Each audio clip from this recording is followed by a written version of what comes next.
And the third key aspect for us as an organisation was committing to critical reflection. So organisationally, but also individually as practitioners.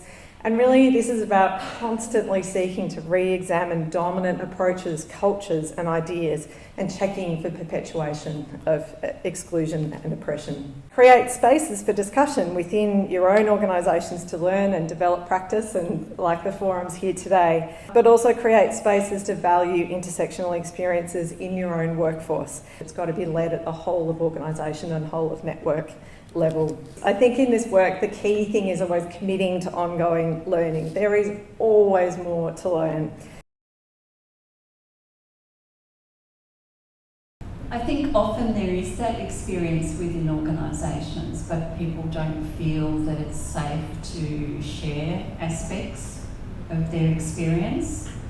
And I think maybe the local government staff here might know some of those issues came up in terms of their work on the Gender Equality Act, just trying to understand, their workforces and looking at not only gender distribution across different jobs and salary scales, but also, how many people with disabilities work for that organisation. So I think it is a really important question about organisational culture, and also recognising that people shouldn't have to feel that they have to have the answer for something because they do have, for example, a lived experience of disability. I actually think that a way to do that is actually to be organizations that are role models. So it's about actually the representation within the organization. I think that an organization actually has to represent the Australian population. 50% of the Australian population is actually people that are born abroad or have parents that are born abroad. But it's also about answering that actually we don't see people with lived experience only as people with lived experience, because a lot of people with lived experience also have the certification, the diploma, and a lot of other skills. And it's also about how do we make sure within the organization that the people are actually safe and that we don't harm them. And it's about potentially providing some specific clinical supervision, or it's really about making sure that the organization is actually ready to make sure that people feel safe and seen. Yeah. I guess looking back to my previous work with LGBTIQ communities, there's a lot of resources around, and particularly that's really important because those identities are often very submerged or invisible in terms of the lived experience of a workforce. And there shouldn't be, the focus that we would always say is that it's not the focus on someone coming out, it's actually the focus on changing the whole of organisation and the universal culture of an organisation so that people feel celebrated, welcomed and able to be themselves at work and to offer their lived experience. So I think one of the key things is that it's often, again, like I said in the talk, there's a lot of pressure on individuals to be the change makers, and it's really got to happen from the leadership level down as much as possible, while creating that space for people to offer their expertise within the organisation. I think that it's about maybe a switch for us about trying to understand power dynamic and what does it mean. And what I mean by that is like potentially you see someone as maybe not a community leader, but actually this person might have an important role within their community. You talk about it's not up to individuals to be the change makers, it needs to be the leadership down, and it was really about the how. How do we approach the leadership? How do we get them on board, and particularly in respect to rural areas?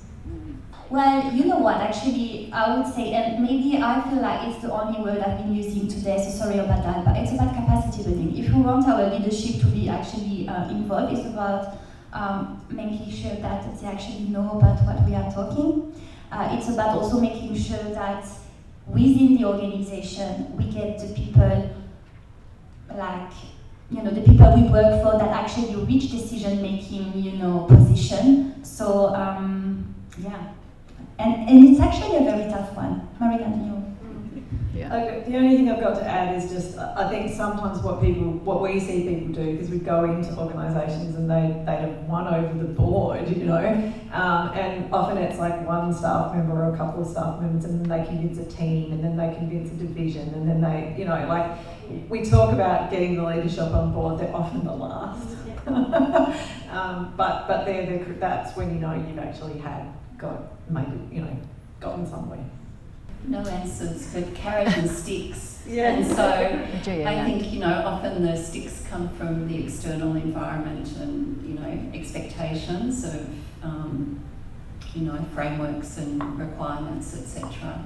And yes, sometimes you just have to wait for the leadership to move on. That change agent of a couple of key people who can do their best to navigate a complex organisational system can often do a lot. Actually, I think that accountability is something that we don't talk often, but accountability of the organisation and accountability of the individual. And I think it's a way actually to have a leadership that's going to be engaged. I think it's tricky, and it has an element of trickiness, that word, in rural communities, because people don't move on. That's actually a real issue. Like, people stay in jobs for a long time, and it's really difficult for those champions to work in an authorising environment without senior leadership. So I think it's an enormous challenge, and I don't think you can ignore, because I think it's unfair to put pressure on the champions constantly.